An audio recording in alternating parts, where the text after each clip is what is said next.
Sanibona nini njani, welcome back to our YouTube channel, my YouTube channel, your YouTube channel. Our YouTube channel, to your boyfriend's YouTube channel. Today we want to speak about Master KG. Jerusalema, ikhaya lami, ilondoloze. Ilondoloze Jerusalema ikhaya lami gilo aphinda futhi uMaster KG Wanita Moss lowo waseLimpopo umvenda lo yebo sikhuluma ngalo mvenda versus the girl, her name is Faith Kensi, a slay queen of note. Faith Kensi waduma ufikela abaculi baphesheya uhusband kaCardi B waduma ngalo ngathi uFaith wahamba olala naye nalomfana indoda kaCardi B lo wamemezela lapha eMelika wathi ubale forever esilapha eSouth Africa silele lendoda yami ngiyeza manje. Ebonakala ama video edunusa lapha yana waduma futhi ngokuthiwa bizwa ngoQueen Twerk wasiyazi rebranda ke wabiye kubo Queen Twerk wasezibizwa ngoFaith. Kunalomculo waseNigeria kuthi uDavido lo ngama Nigeria ngayazi lento ayicula kodwa lo into ya Davido lenkulu itotolozi biblically lishaya uFaith ebusweni kwavela lapha kundiza la ku internet namanje khona limshaya ingqongqoluza la uDavido oshadile nawe oshade noChioma lapha ya nje uFaith nje yabona nje ayibandla ingane kodwa nje wow siyambile mayile joke girl sihambile kwasekusuka wathi gujujushethu uFaith wevele washada lengane encane yaseKZN kuthunjile babayo udumile onenjilo funeral phala washwacima ewemeya simgungundlovu washada naleyo ngane ulentuzane kwathiwa hey hayibo uthatha kanjani umuntu esimazizo sesambona into yakhe ihlelo bala internet yonke wathi njilo hayi phela kulungile nami ngiyayitestela nami ngizomenza umfazi.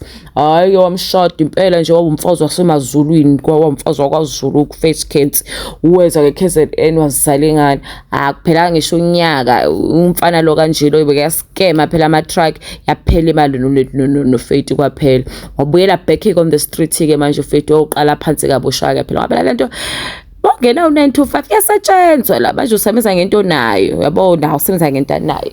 Hayi kade kuse-Switzerland iSouth Africa ngibelieve ekuthenini usejola noMaster KG kodwa uFaith noMaster KG amanzi noparaffin kodwa kuya-understandeka into kaFaith. uFaith akanayo itype yakhe imali. Uma unemali uyitype yakhe, uma u-rich uyitype yakhe, uma uka-afforda uyitype yakhe, uma ukwazi umsapheshayo uyitype yakhe. Ukuthi umncane umdala cha umnyama ubomvu cha umuhle cha unomkhaba unamkhaba cha Faith it's all about money.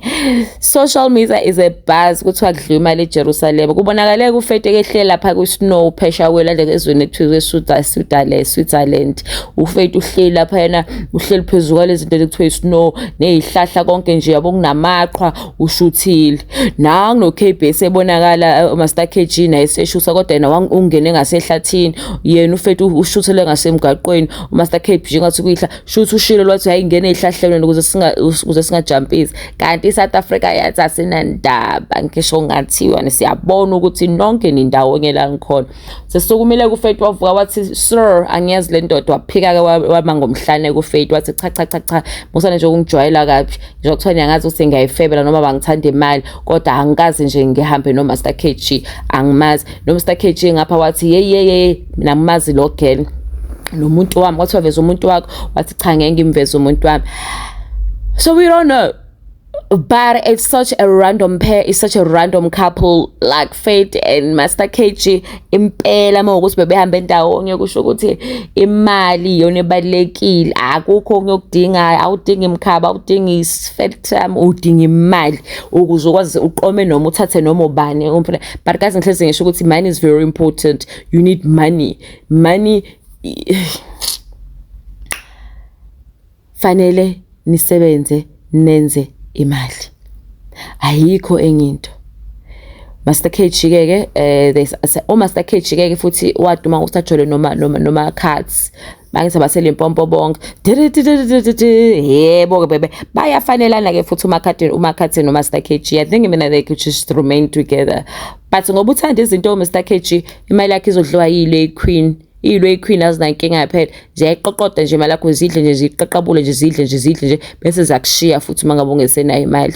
Zisebenza ngemali, asebenzi ngobuhle, zisebenze ngento yakho yangaphambili enkulu noma encane, zifuna imali. Ngisho kuthiwa ingangopelepele zizoyithatha, ngisho kuthiwa inkulu ingangengalo uzoyithatha, but as long as you going to pay, that's all they need, and then that's what matters. And so in the meantime, I guess sakhuluma ngayo kuFaith ke no Master KG, even though they have squashed, but it looks like they were together.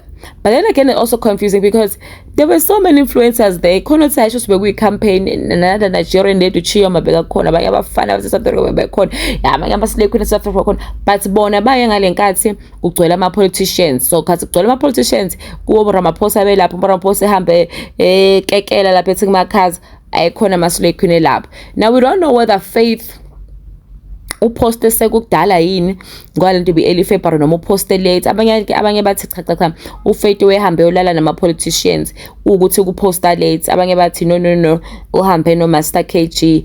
Asazi msikhuluma iqiniso, siyashare njengamanje. Umuntu wazeqiniso uyena abo babili, kodwa sikwazi ukuthi ube seSwitzerland, esisho ngawo ukuthi akuyona imali yakhe, esisho ngawo ukuthi aka afford ukuya lapha kulesa snow, esingawazi ukuthi kufike kanjani, fike nayiphi.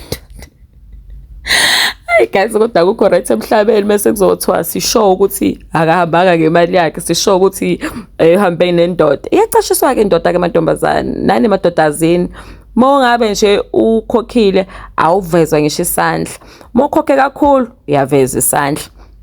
Mokhokhe kakhulu uveza uhlangothi noma uveza ibag, yabo. Otherwise amantombazane awashuthandi. Imali yakhe lento uza ebalekile nokuthi imali yakho yenzeni. That's what's important. Unye ukuthi cha asihlangene. So anyway, if you know Faith Kensi or Master KG, mculo seLimpopo, and another thing guys, ukuthi abantu baseLimpopo bayathanda ukuthatha amantombazana asephelelwe ivelu. Sengiqala sengifuna ukuzwenza uTime running too. But guys, thank you so much for tuning in. Please make sure that you subscribe on the channel and you watch the adverts. If ungathandi sicela upress ulike, ushare noma comment. Let's engage on the comments. Do you think Master KG uhambe no Faith, yes or no? And then do you think maybe a coupling imele sibhekelele akona amazi nokushukela? Is it not because of the fact ukuthi lo munye unemali? Ibalekile imali elifini.